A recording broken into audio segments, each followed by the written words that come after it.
So that's my opinion. So do share the facts on Hard Fact. Hard Fact. Hard Fact. 3 to 6 p.m. Live on 95.1 Nigeria Info. Let's talk. The Big Three. There's always something big happening in Nigeria. Something that gets people talking at home, in their offices, on the road, in the markets. On the Big Three, we don't just bring you the headlines, we go beyond them. Every weekday, Monday to Thursday, join us as we critically review the three biggest stories driving conversations across Nigeria. From politics to policy, economy to everyday life. If Nigeria is talking about it, you'll find it on the Big Three.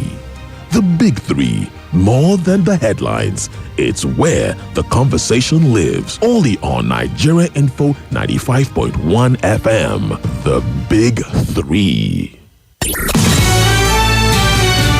This is Hard Facts. Hard Facts. Hard Facts. On 95.1 Nigeria Info.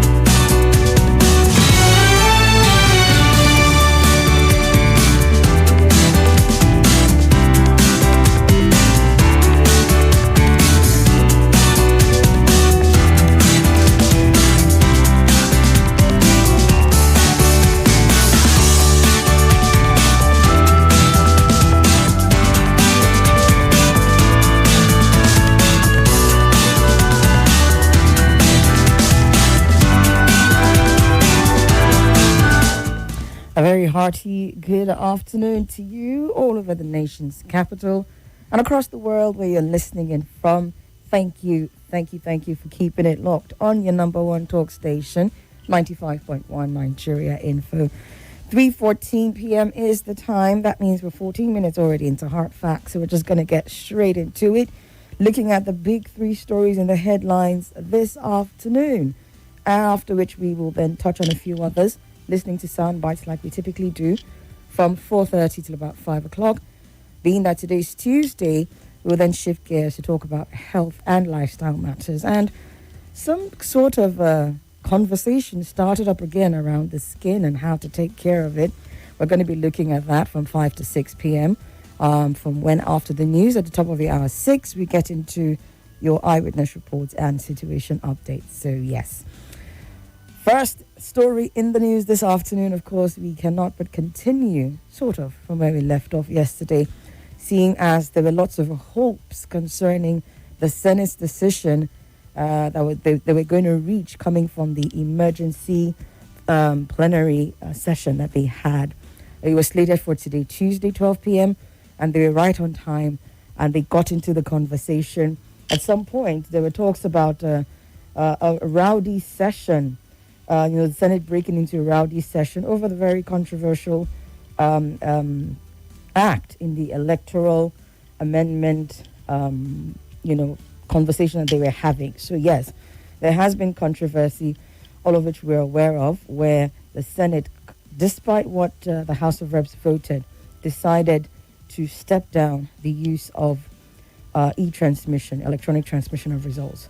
And so, the nation has been agog. Protests started yesterday, continued today. And I mean, it still remains to be seen what's going to come out of it, because I'm just going to go ahead and give you the update, and then we'll discuss, get your thoughts on what they have decided on and whether it is what Nigerians were hoping to hear. So yes, there was a rowdy bit of it when the Senate President, Godswill Akpabio, read out the details of a proposed amendment to Section 63, after Senator Tahir Monguno, APC Borno, had moved a motion under Order 1B526 that the Red Chamber rescinded its earlier decision. Of course, some lawmakers were reportedly not comfortable. You had a Senator Inaya Baribe call for a point of order to allow each senator to vote individually, citing division order under Order 70, a point of order which she was said to have later withdrawn.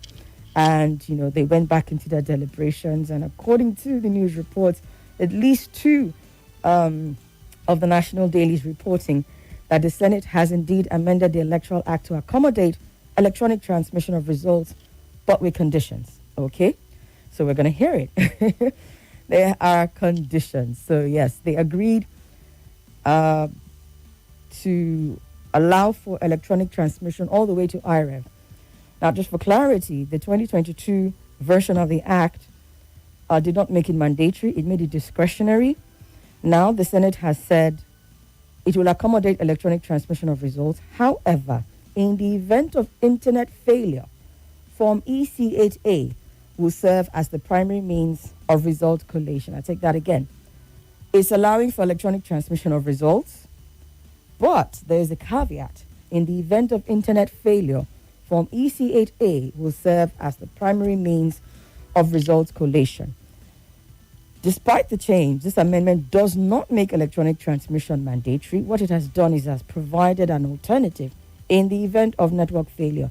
Again, one of the biggest reasons that our lawmakers and some other politicians have given concerning the initial decision that they took. So even now, it's providing an alternative.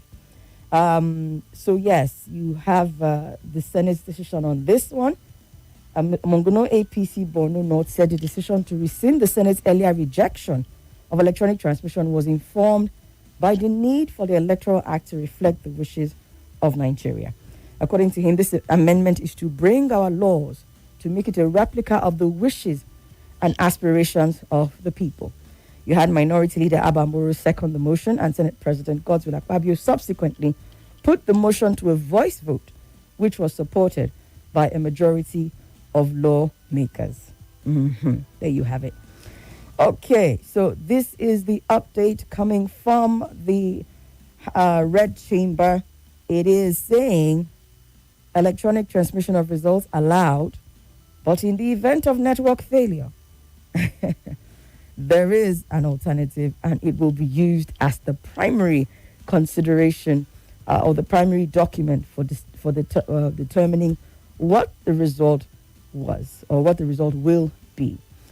I go back to what Eyinaya Bayerbe had mentioned earlier on during the when the reported rowdy session had taken place, and how he had subjected, or he had put forward a motion that they be subjected to a voice vote. I wish they had gone ahead and done this one, but I don't know. Maybe the story, I guess, is still developing. We're yet to see reactions. We're yet to see even updates from the people on ground.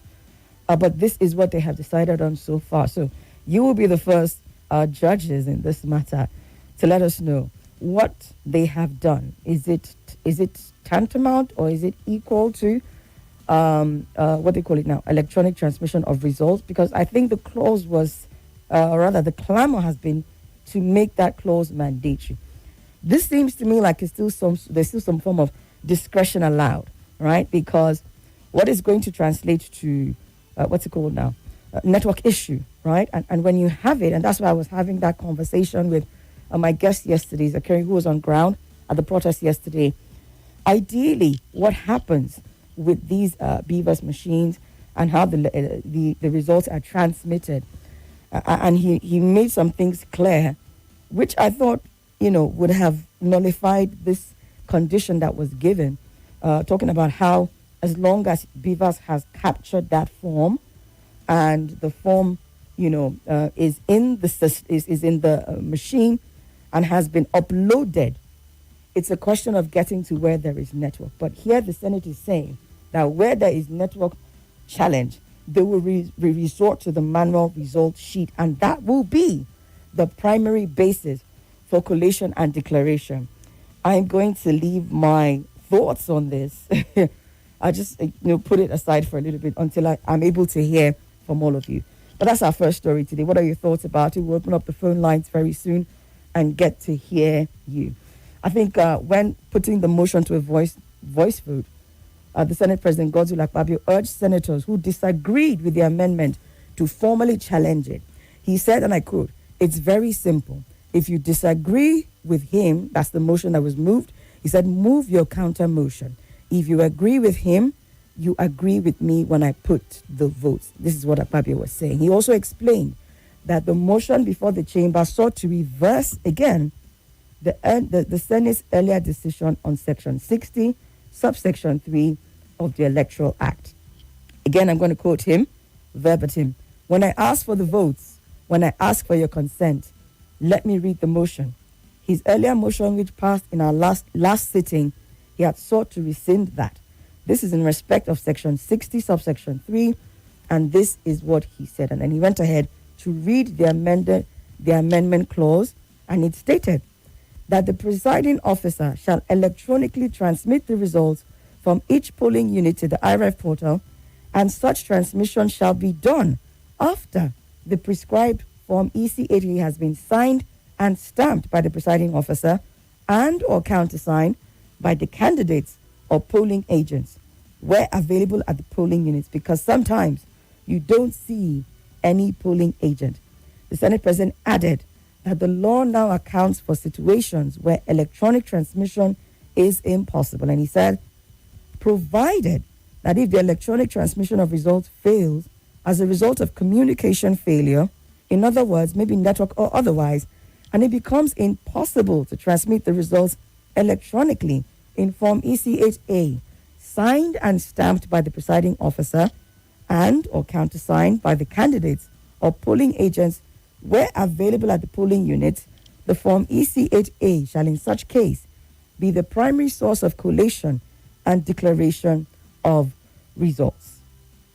So yes, I say the story is still developing, because I believe the session concluded not too long ago, and we're going to be getting reactions, but you are going to be the first point of call. Is this woo-woo to the answer, or have they done what it is that Nigerians are asking for? I'll let you be the judge of that. Let's take a break. When I come back, we'll take the two other stories that we have and then move on to open up the phone lines and getting your thoughts on it. It's Hard Facts, the Tuesday edition. Stay with us.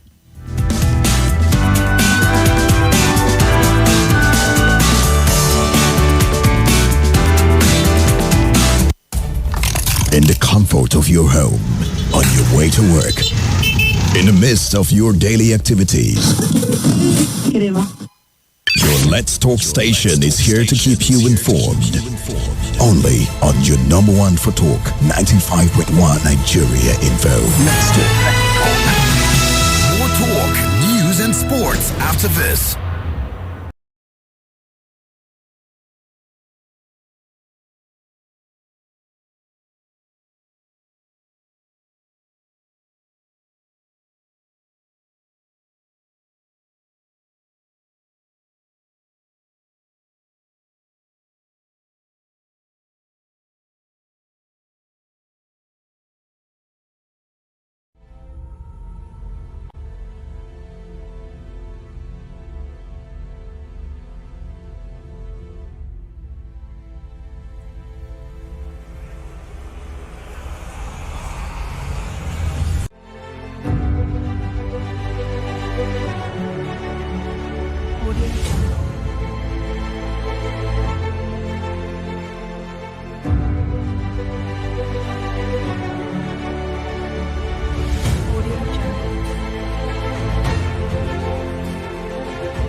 This is Hard Facts. Hard Facts. Hard Facts. On 95.1 Nigeria Info.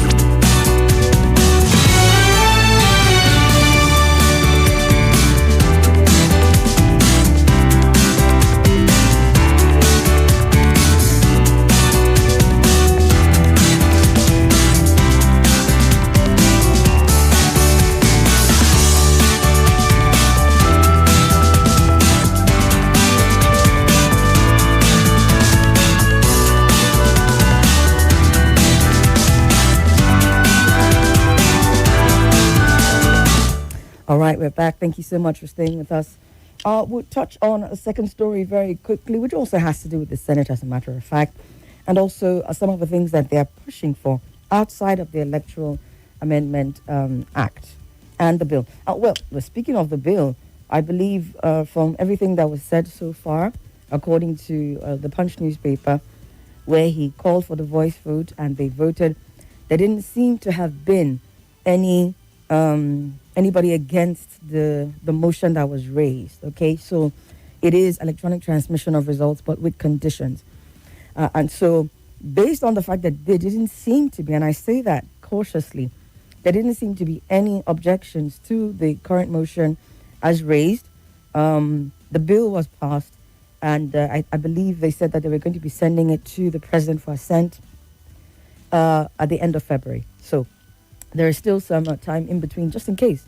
I don't know what this is going to bring about, especially by the time you open up the phone lines, I start to get more of your thoughts on it. But that's what they've said so far. Bill passed, should be put together. I think the Senate has appointed a 12-member committee to work with the House of Reps.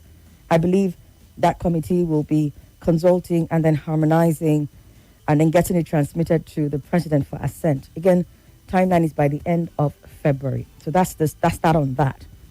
But let's look at something else that the Senate is considering. And this has to do with the 2026 budget deficit. The Senate is defending the 25.91 trillion naira 2026 deficit, saying that borrowing was necessary to fund the 2026 budget.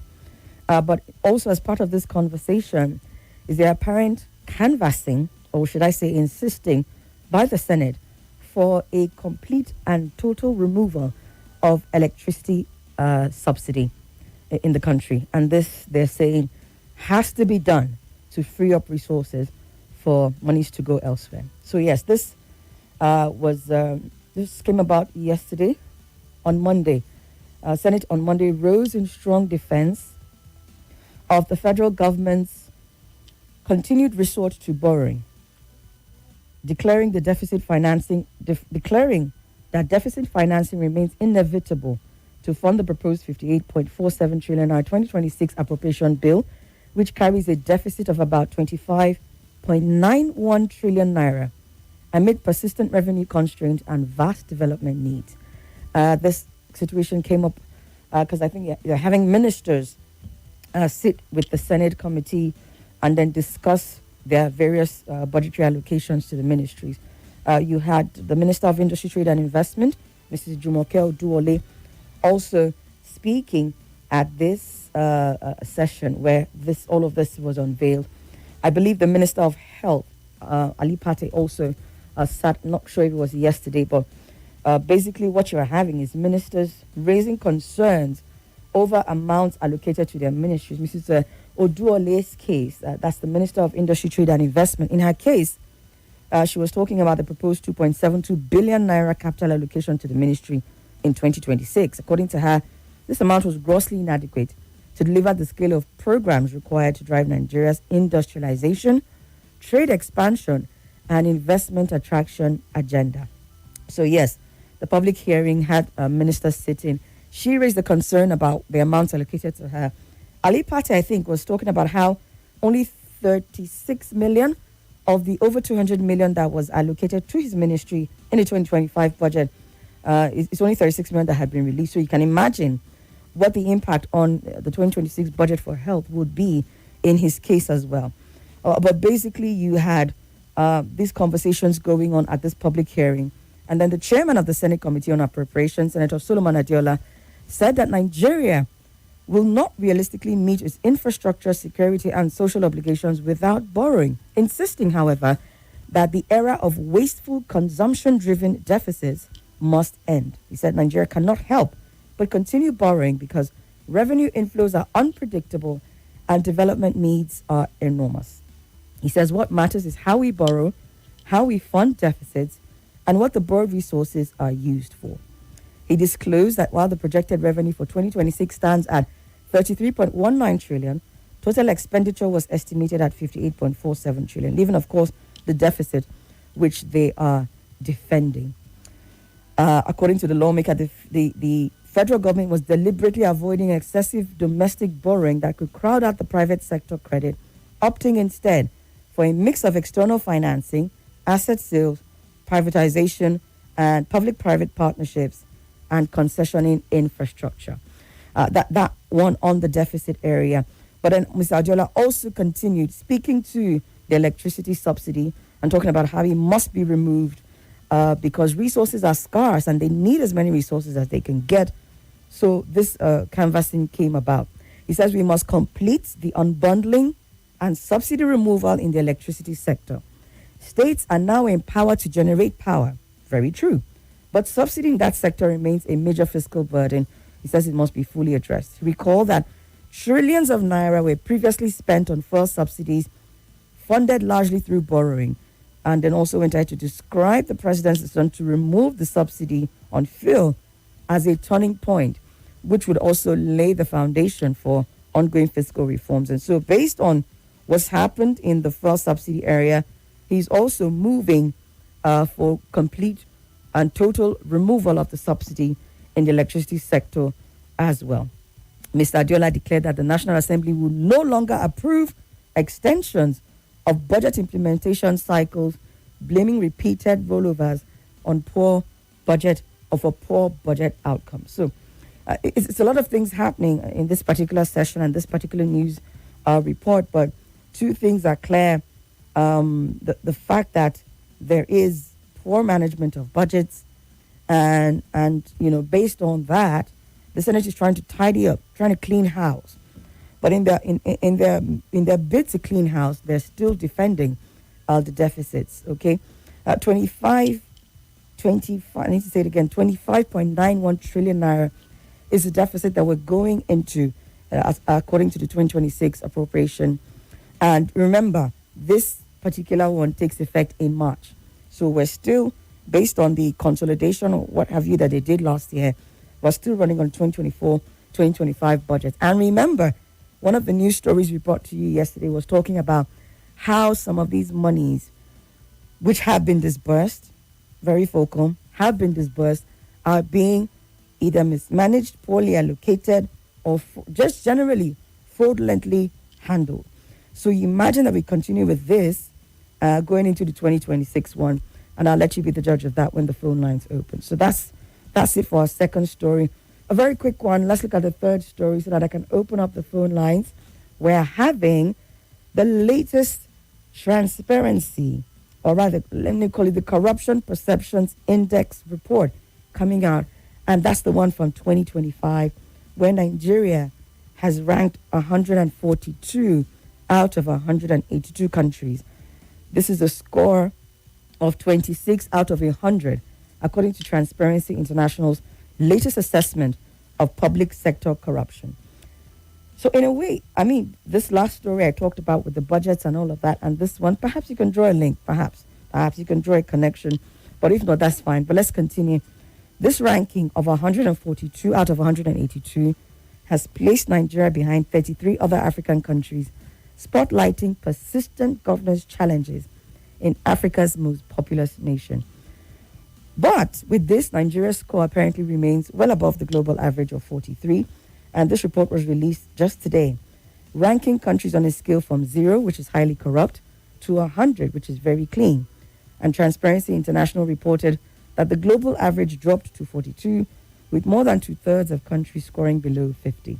So Nigeria is above the global average, even though we're at a measly 26 out of 100 score mark that is allocated to countries. In Africa, Seychelles topped the ranking with 68 points. You also had Cabo Verde with 62, Botswana at 58, and Rwanda at 58. Other countries ahead of Nigeria include Mauritius, Namibia, Senegal, Ghana, South Africa, Tanzania, Morocco, Tunisia, Kenya, and Egypt. While Nigeria is sharing its 142nd position with Cameroon, Guinea, Kyrgyzstan, Guatemala, and Papua New Guinea. We'll talk some more about this, maybe get into a little more of the details, but if you were to look at our corruption trajectory over the years, what you have basically is there has been a fluctuation, but it has remained consistently low. In 2019, we ranked 146 with 26 points. It dropped to 154 at 24 points in 2021, improved slightly to 145th with 25 points in 2023, and then rose to 140th with 26 points in 2024. So basically, over the period, according to Premium Times, from 1996 to 2023, Our CPI average has stood at 21.48, and it only reached an all-time high of 28 points in 2016, and our record lowest point scored was at 6.9 points in 1996. So perhaps 26, which we have touched on a couple of times in the period under review, is still sort of like it's still a low. We haven't necessarily improved. The highest we've ever gotten is 28 points. So it just paints a picture of some of the issues that we're seeing and why we're seeing them in our country, especially in our system of governance. But yes, this is an assessment of governance basically across countries. Looking at corruption and how it remains a serious threat, fueled by declining political will, which I think we'll check the box on that one here. Weakening democratic institutions. Some of you may check that box, some of you might not. And then lastly, a lack of decisive leadership. What are we going to do with all of this information? Starting with where we are at with the Electoral Act, also looking at the budget deficit and the Senate's decision to remove fuel subsidy. No clear timeline stated. I don't think the Minister of Power, Mr. Adelabu, would fight that one. He's probably along, he's towing that line as well. But how would you react to that as a Nigerian if we wake up one day and say, okay, electricity subsidy is gone? Do you think that is one key thing that we need to free up resources?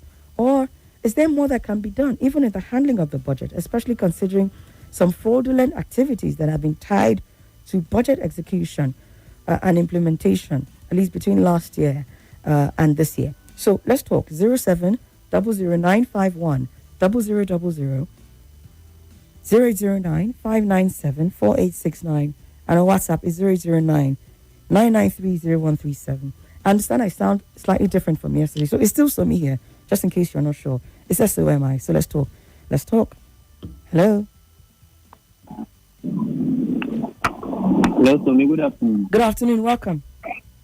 Yes, man. This is PK from Guadalajara. All right, go ahead. I'm just laughing here. This is news headline about the removal of the electricity subsidy.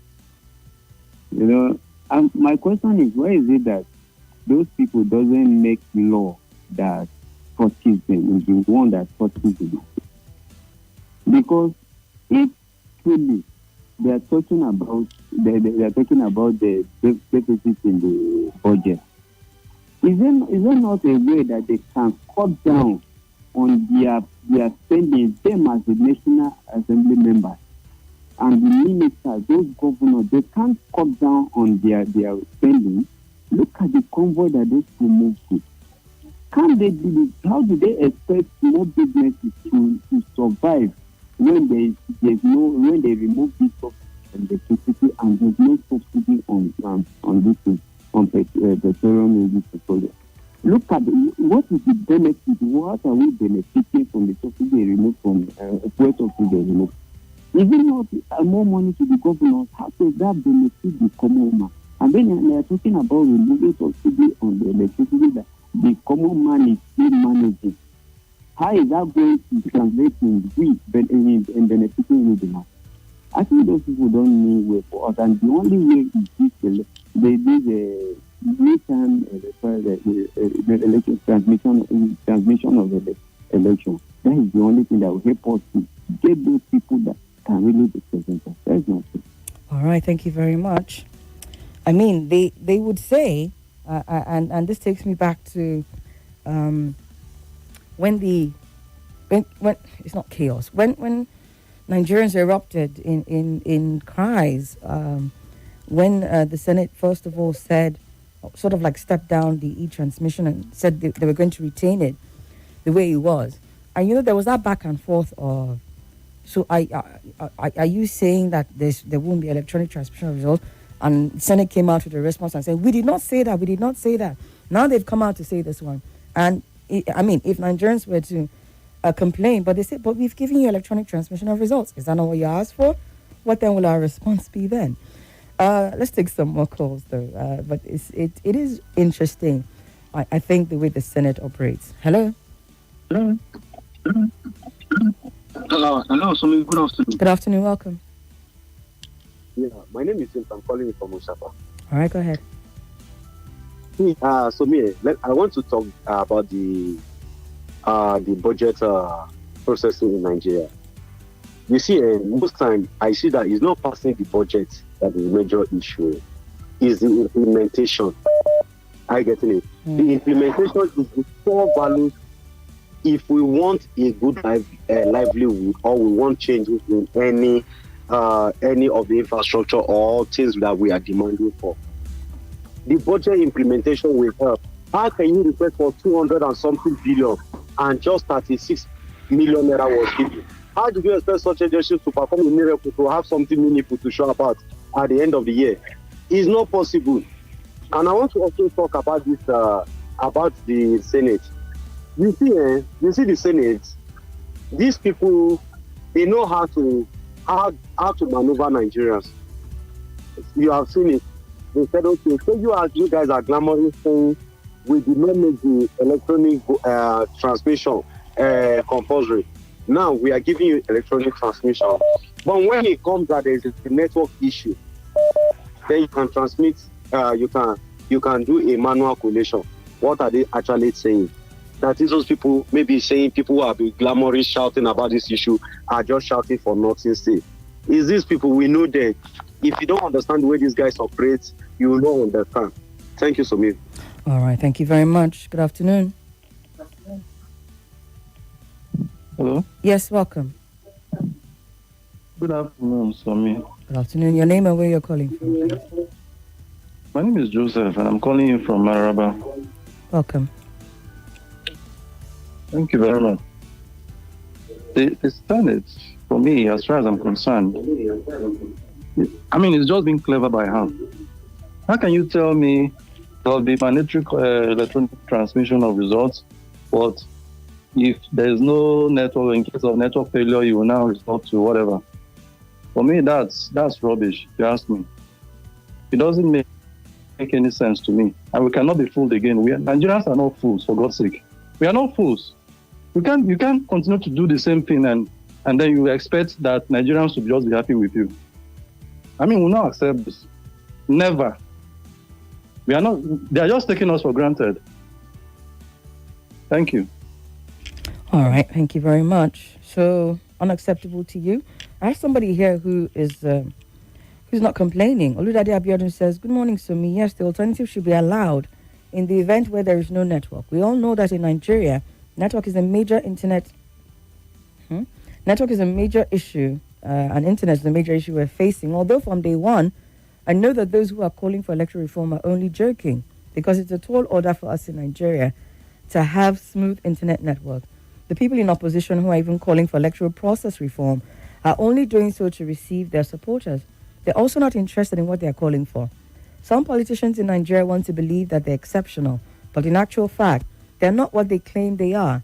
They've all benefited from election mago. Okay. Thank you, Oludade Abiodun, for your thoughts. Good afternoon.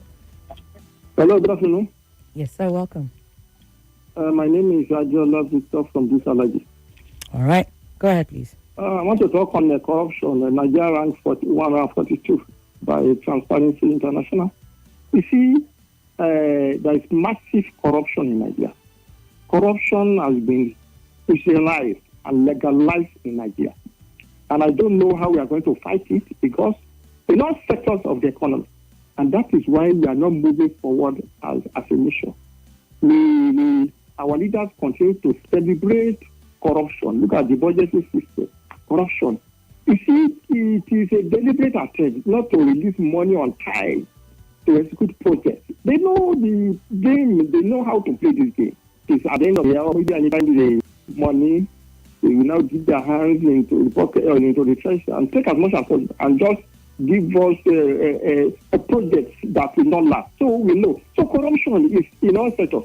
And if we want to fight corruption that has become a monster, we must step on toes. Toes must be stepped on. Because when you continue to cover for people and you call them untouchable because they help you to get to power, then how are we going to move forward?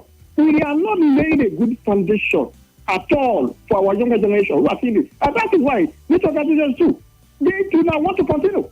So we have to fight corruption. This country is blessed with crude oil. We are blessed with other minerals, but no development.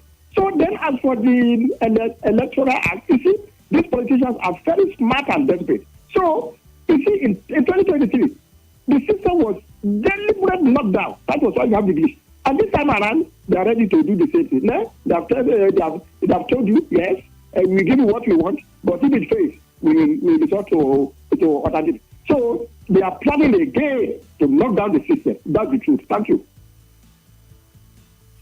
All right, thank you so much. Well, first of all, speaking on the matter of corruption, because you were talking about fighting it at all, fighting it in the first place is, this is such an important report. You might not look at it from the global perspective, but consider the fact that we're trailing behind 33 other African countries. How many African countries do we have? And we're not even at the halfway mark. So when investors are looking at Africa, for example, they're considering Nigeria as compared to some of these other countries and these other nations. And this is key because I think it was the president's wife who was speaking, was it a day or two ago, talking about how despite the insecurity challenges, we're still attracting global attention.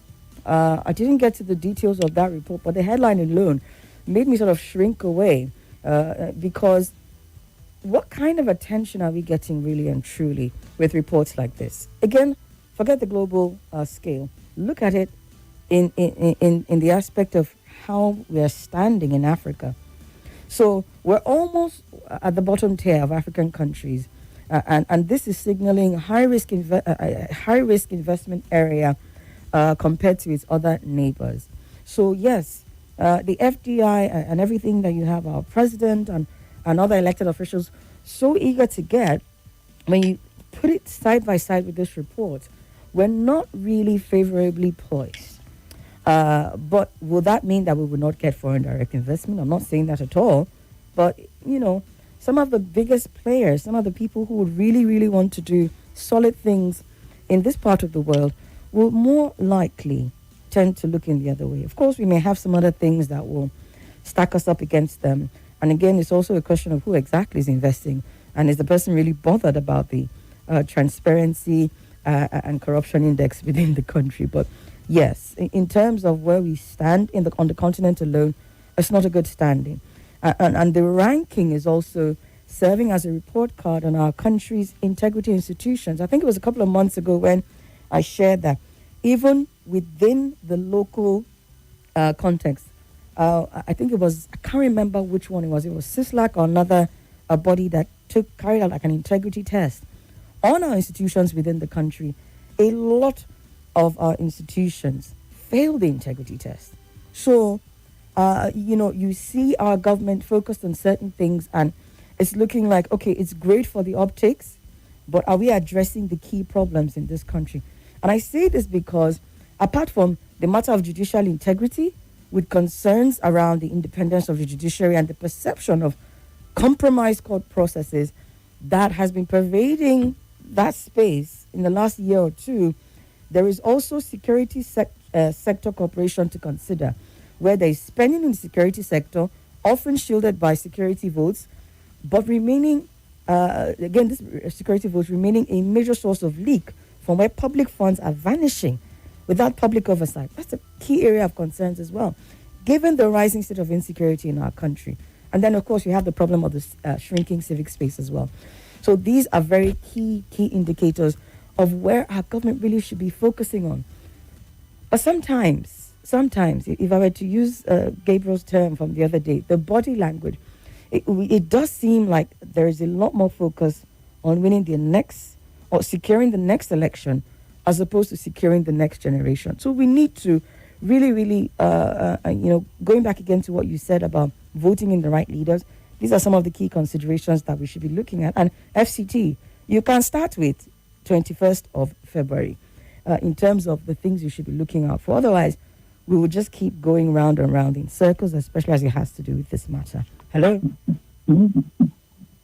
Hello, good afternoon. Good afternoon, sir. My name is Jamilu Utako. Mr. Jamilu, go ahead. You are doing a wonderful job. Thank you, sir. I know the tension is high, and I like the way you try to calm down the tension of some of our caller and listeners. When you look at the situation we find ourselves, we know that those people who are fighting and protesting, they are doing it for the best interest of the country. But in every situation you find yourself, you have to look for the way out. When you look at the way and manner the Senate did their thing, in everything you have to come with option B. Because when we focus all our attention is live transmission and compulsory, in the sense that whereby the system collapse, what is the option B? We will not end up the same court that people will still go against it. That same court will now do the judgment. Because when we final to close, sign it, and without putting any clause that in the case of system collapse, definitely we're going to end it in court. But some people are not thinking towards that direction. So it's not everything the Senate will condemn. We know that some of them are good people. Some of them mean well to this nation. Some of them are really going for their own selfish interest. But we cannot condemn all of them because of one particular reason. So we reason with them. We hope that it's just a matter of time. Time will come that there is no room for living election. We are starting from somewhere. We know where we are heading. We are going to somewhere. But condemning the whole process, me, I'm not part of it. I will not condemn them. I will not insult them. I will not abuse them because they are doing their job. Because no matter how you look at it, they too have reason and they have excuse. There are some places in Nigeria that there is no even network. And there are people that are doing everything possible to hack the system. And you did not put that in the process. Because I know there are people that are just waiting for that transmission result to be compulsory, and then they will not hack the system. Then in the process of that, how are we going to do? They do not come with plan B. We still end up in court. Then another judge will come and interpret it the way he likes, and we still go back to square one. The most important thing now is to focus on the politicians, that winning at all costs is not the best. And then you say that you are going to cater the welfare of the people. How are we going to put pressure on them to make sure that the welfare of the citizens are being taken care of? That is our first primary assignment, to make sure that the hardship, their policies that is not friendly, let they reverse some policies, let them implement the policies that people will going to enjoy the system. Okay. Otherwise, even the opposition and the ruling party, they are all going to, it's for their own benefit. But when you are focusing on one thing, leaving the main issue, that is why we're going round and round in the same circle. So you're enlightening people, you are trying this radio station for educating and enlightening people. Thank you very much. Thank you, Jamilu. Yeah. I sort of see where you're coming from with the argument about there being an alternative. I think the biggest issue that Nigerians have is that you want to be able to state very clearly, right, in this Electoral Act as amended, you want to be able to have provisions that are stated very clearly so that what happened in 2023 will not repeat itself. It's a case of us learning from our mistakes, perceived or otherwise, yeah? And so that's why I believe you're having this thing being harped on over and over again. It's a very important conversation to have. But like I said, the Senate has done what they've done as of today, and whether you like it or not, I do, to an extent, maybe I say I've understood them to some extent, and I can imagine that they will say, but we have given you what you asked for. The question will now remain, especially, and this, I think this is also critical for a lot of people who are thinking, I'm not going to vote, my vote will not count. You know, all of this clamoring has been such that, has been so that you can, to some extent, ensure that your vote does count. And so if there is a provision, as stated now, in the bill as passed by the Senate, saying that electronic transmission of result is permitted, but with an alternative, perhaps a lawyer can call in and educate us so that we'll know if we continue on this trajectory or if we let it rest for now and say, at least we've come to some middle ground. The way it has been stated now, as passed by the Senate, well, again, there's going to be harmonization from two houses, but is there going to be room for ambiguity again? Is it something that the court of law, when they look at, they can read or interpret in a way that shows that there was vagueness? I think maybe a lawyer can call in at this point and help us to throw in some extra light on this. I think that perhaps may answer the question. So they've said electronic transmission, but with alternatives. And again, remember, I asked my guest here yesterday, but there are realities that even in some parts of the FCT, network is a challenge. And he clarified. So except ANEC will come and say different. He clarified that the BIVAS is set up to capture the form EC8A, the one that the Senate is now providing as an alternative. The BIVAS is set to capture it and upload it such that it will be recognized whenever the network then comes in to the device. As long as there is evidence that it was captured and sent to IREV, it will be acknowledged. So is it something that the senators maybe have not thought about, or they also see that as an avenue for misinterpretation? And that's the question. And maybe a lawyer can answer it for us at this point.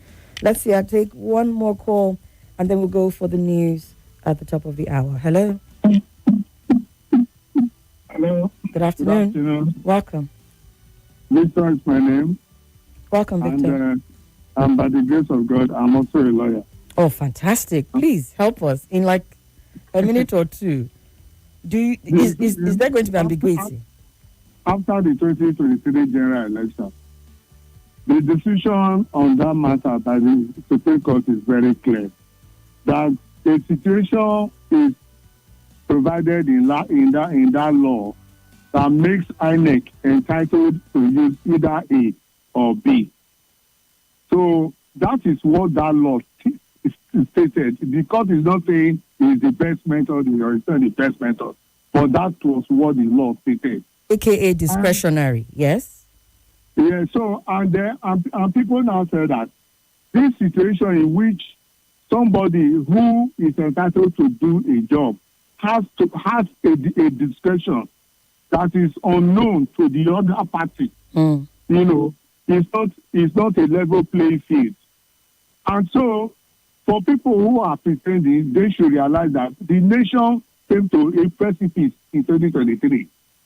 And I'm not sure that a lot of people are going to accommodate that situation. That is the reason why a lot of people have been arguing for a certainty of the law. The law must be precise.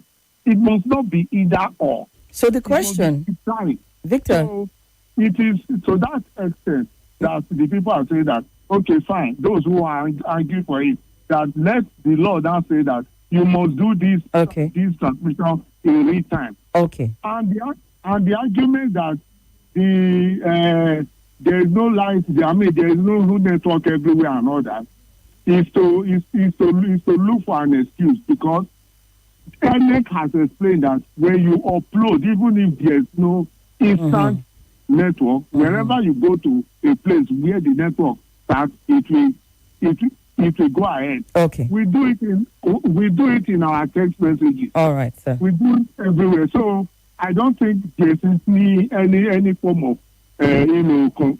controversy. You are going to do a competition. Do it with rules that are precise. Thank you so much, Mr. Victor. Why are we looking? Thank you so much. I'm sorry. It's the top of the hour. I'm grateful for your explanation, but we have to go for the news. We'll come back to continue this conversation. We're still on the Big Review 4:30. Feel free to call back then.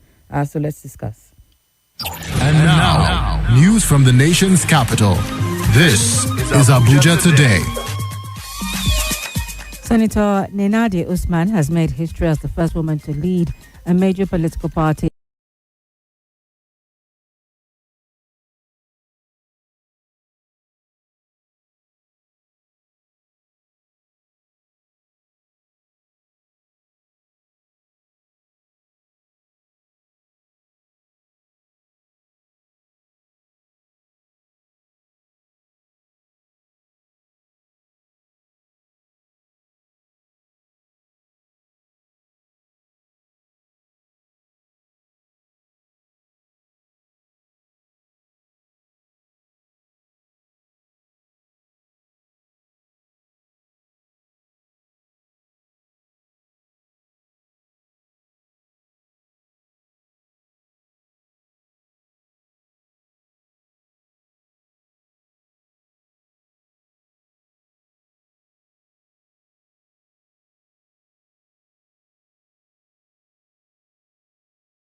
Calabar Highway project was introduced in 2024, which may end up gulping over 20 trillion naira.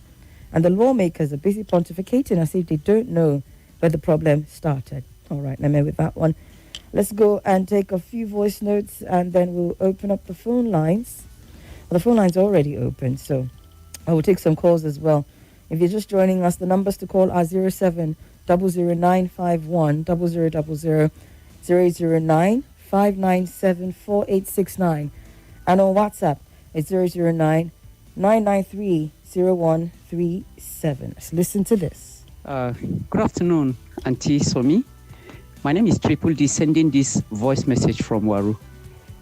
Auntie Somi, on this electoral bill or transmission of result, you see, we know that the Senate will always have their way, but in life, you must start from somewhere.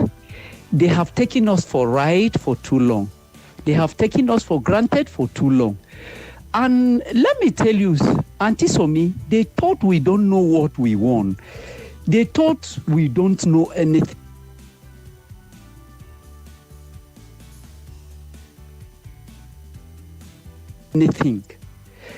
Nigeria knows what they want, but you know what, Somi? At the right time, the right thing will be done, and most of them will be flushed out.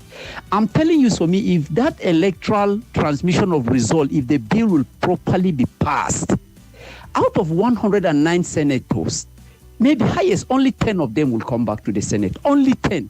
Then about 300 and something rep, maybe only 50 or 100 will come back.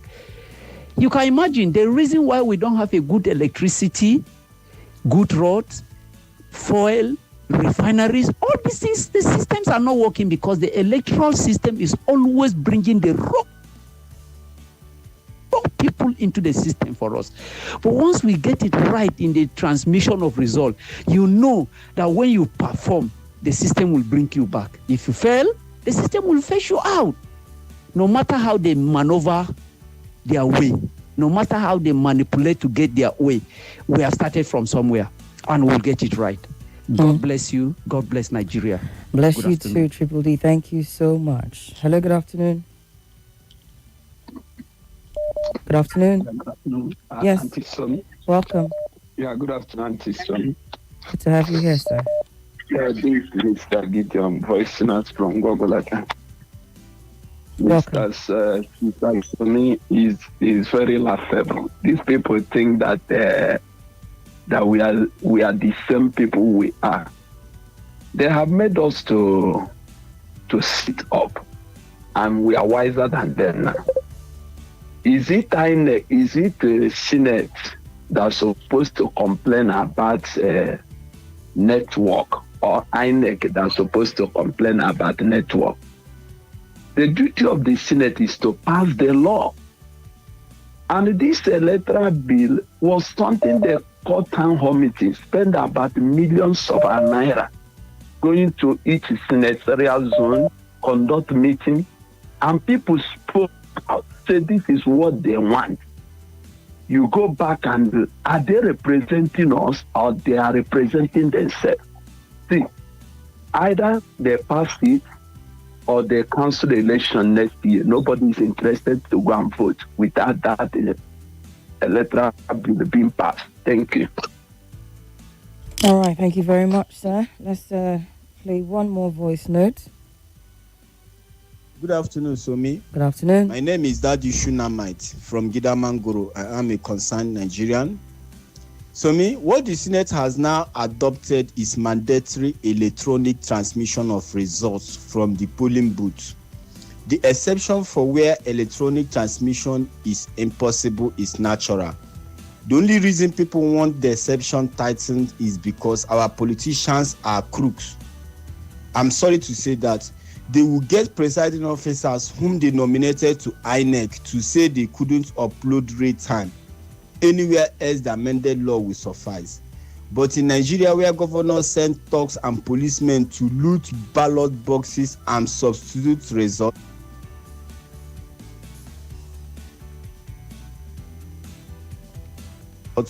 no loose end must be left unnoted. only a robust opposition and a fiercely vigilant electorate can deter a rigging sufficiently.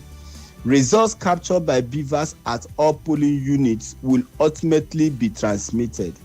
If the law allows collation from IREV to be the primary source of collation, while manual collation is seen as a backup, result substitution may reduce, but never underrate rogues who can storm polling units with policemen, chase away voters after accreditation, and acting in collusion with the presiding officer, upload fake results to the IREV. The Nebuchadnezzar of Rivers will take his game to any level, but Nigerians should remain vigilant, and a new Nigeria is possible. Thank you. May God bless us, and may God bless the Federal Republic of Nigeria. Hello, good afternoon. Hello. Welcome. Good evening, sir. Good evening.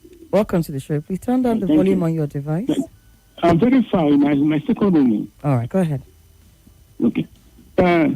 This issue of electronic transmission of results from the polling unit instantly, I think that is the best way to go. What the Senate have just done, they didn't do anything. In law of this type of nation, there should be no ambiguity in it. The way they put it now, there's ambiguity that in case they go to any area when the network did not work, they should use from Order 58, they mentioned it. There should be nothing like that. All of us here, most of the time, we use our WhatsApp or text messages. You text, it will not go. But it will hang in the air. The moment you reach a place where there is a network, you will just hear, you will see that you will now be informed that your message has been delivered. So this ambiguity in it, this still remains the same. Like today now, if they did not do this electronic transfer of results, starting from the polling unit to the V portal, myself and my family are not going to vote. Just a waste of time. I know the hours we used to queue from morning to evening. Let's say 2 o'clock, 3 o'clock before you will be able to vote. Well, no one will not go and waste time instead. They want to create a voter party so that they will use it to ring, because they know that they are not performing. So that is just the thing. So they know what they are doing. Nigerians should not accept it. Civil society should not accept it. No Nigerians should accept it at all. That ambiguity must be removed. It must be done. It is task that must be done. Electronic transfer of results exactly for the police station. All right. Thank you. Thank you very much, sir. David Ija on Facebook says, is there any village in Nigeria today that doesn't have a POS? Even if network might be the problem, why not do something about that before the elections? What were all the monies allocated to INEC for? Thank you so much for your message, David. And yes, indeed, we are streaming. You want to go to Facebook at Nigeria Info Abuja, where you can also be a part of the conversation, or you can check us out on YouTube as well on the same handle, Nigeria Info Abuja. Let's take a few messages. Good afternoon. The senators are very cunning. Why the if? Where the election results can be transmitted in real time, that polling unit should be cancelled and reconducted the next day. Simple. Jacob from Life Camp with that submission. Mike from Abuja says to me, good afternoon. This is just what they've been looking for. They don't want electronic transmission in real time. Form EC8 will now be changed with TIPEX and be used as the basis to determine the winner. They're not ready for transparency in the electoral process. Good afternoon. I see your message. Thank you so much. Somi, on the development, this is like a toad leaping without changing the spot. Even in 2022, the electoral transmission of results was not prohibited, but not making it mandatory, provided the loophole for some people to use the Form EC8 to maneuver their way to power. So the Senate has not done anything differently. I think there's need for more mass action, but unfortunately, the struggle for a better electoral reform has become like a regional affair. For the sake of an individual, the Shia groups from the north took over Abuja, clashing with security agencies. Nobody like Atiku Tambuwal was seen yesterday and today. Not even the Turaki of PDP, who was on videos calling for the U.S. president to save democracy of Nigeria, was there. Israel with that message. Good afternoon. Moses from Guagulada says, concerning the Electoral Act Amendment, the Harmonization Committee should remove the ambiguity. Wouldn't that be the thing, if they can actually do that? I can actually imagine a House of Reps standing their ground to say, the version that we passed is actually what the Nigerian people are asking for, because it states there clearly, without confusion, without room for manipulation or ambiguity, as we've been saying since. I can just imagine a House of Reps, speaking through the 12-man committee speaking to the 12-man committee that has been appointed from the Senate to work with them to say, we want it as we passed it. We don't want the changes made. But wouldn't that be the thing to actually see that happen between the red and green chamber? But for now, the committee is going to work, and they're submitting it to the president for assent by the end of February. Can anything still be done to change it? Can anything still be done? Because it is a bit dicey. We had a lawyer that called in. Someone was asking, is he really a lawyer? He says he's a lawyer, and basically what he was saying is that it's pretty much, if I understood him correctly, the same thing as we had in 2022, because it allows for both electronic and what's it called now, manual, the manual alternative. So yes, this person saying that the harmonization committee should remove the ambiguity. Really hope that's something that may happen. I guess this is the point where we say, lobby your lawmakers now. Abi, the House of Rep members. If the senators have spoken in this voice, and again, that's why I took the time to read out, according to the news dailies, what the Senate president said before he finally dropped the gavel. He said, if you have any opposition, if you're opposed to this, say something. And it didn't seem like any of the senators was opposed to it. The only time that it looked like we might have had some kind of a dissent was before they reached that point, when the rowdy session commenced, and Senator Abaribe stood up to say we should submit this to individual voice votes as opposed to the ayes and the nays, and the ayes have it. Perhaps that might have been an opportunity for us to really, really determine if the Senate was speaking in one voice concerning the current clause as amended and passed by the Senate. But he withdrew his order, or rather his motion, for it to be subjected to the individual voice votes, and they went with the ayes and the nays, and the ayes have it. So that's that on the Senate. Let's see what will happen in the coming days. Okay, let's take this call. Good afternoon. Apologies about that. We'll go back to the messages then. Nigerians should not take it easy with the APC government. If not, okay. Gideon says no transmission, no election. All right. Hello, Madam Somi. How are you doing today? I remember a few months ago, the news carried that during Uganda's general election, the internet in the country was shut down. And using that to draw parallels with this new election bill, I fear that it might be a plot of the legislature to manipulate the election process. And so with that, I will encourage Nigerians to be very careful with this ambiguous clause in the bill. Thank you, Victor from Kuje, with that one. Hello, Semi. God bless Nigeria. Well done for the great job you're doing. David Omabukodo, thank you for your message. Good afternoon. Good afternoon. Welcome, sir. I'm calling from Cuba. All right, go ahead. Okay, sorry, please. I don't want to be bantered because from my own opinion, you may say maybe I'm supporter of Tinubu, although I really support him, right? So what I'm trying to say, this opposition, I think they really also need some reform, because based on their party line. You see, when there is rigging the election result, it's not only by the ruling party.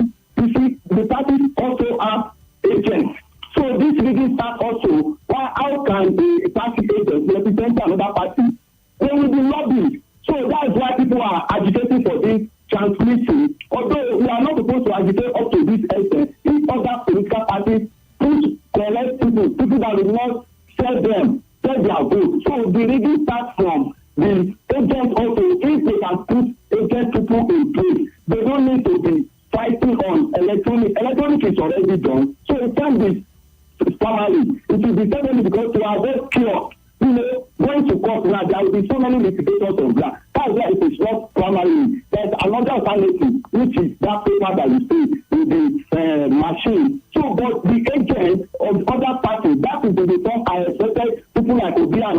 I don't blame the civil authority. They have the right. That's how we can stand on the neck of the ruling party, of the ruling government. For the other parties, the bribe they start from their agents, they are putting that is the confidence or where their mind did not go. Even though they use that transmitting as secondary or primary, and there is another manual paper. The lobbying will come from their agents. So that is what they need to work on. So that's my own submission. So the political parties, the other parties, they know how do they come to power during their time. So that is just my own submission. All right, Alatunji, thank you for that. A quick one here from Obedient Man Emeka from NNPC Towers. Good afternoon, Somi. They told us how the president won the last presidential election. Oya passed electronic transmission of results in real time. They still attach manual collection of election results to it, which is an enabler of manipulation. Somi, the hands that hold the country down for years are still there. You are aware that I voted during the last Seychelles Republic presidential election from the comfort of my office here in NNPC Towers, Abuja. But here we are in Nigeria, still talking about manual collection of election results. That's coming out from the giant of Africa. So, look, Akpabio knows that anything apart from manual collection of election results, both he and the president will be voted out by 2027. That's the fact. Anyways, as for me, no voting for me and my family because it has really lacked credibility. In Seychelles, if there's no network, which I doubt in any polling unit, the result of that polling unit is null and void. An election will be conducted there again. You catch that, right? Obedient Man Emeka from NNPC Towers. Well, I hear you, but I've also got Prince Okifo with a message to people who keep coming to the platform to say they are not going to vote. He says, the senators have outsmarted everyone. It's not Uhuru at all.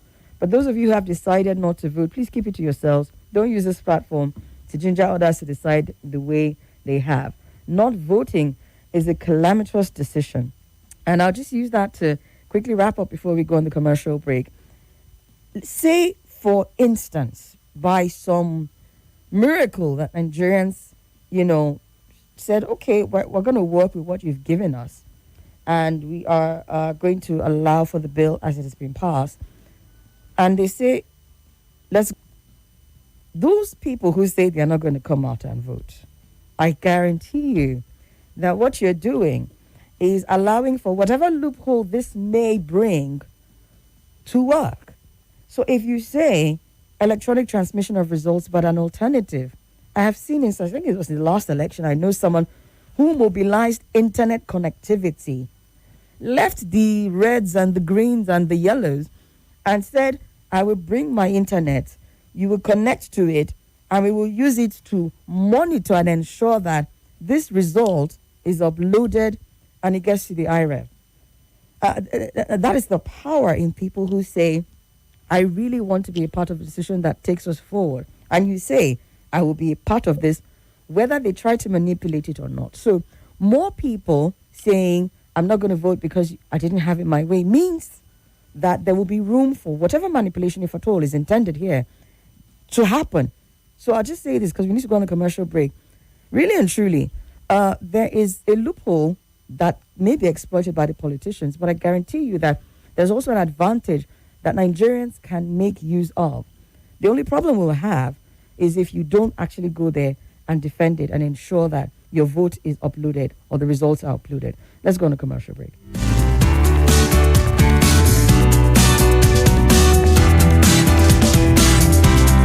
Ramadan, emotions. This is Nigeria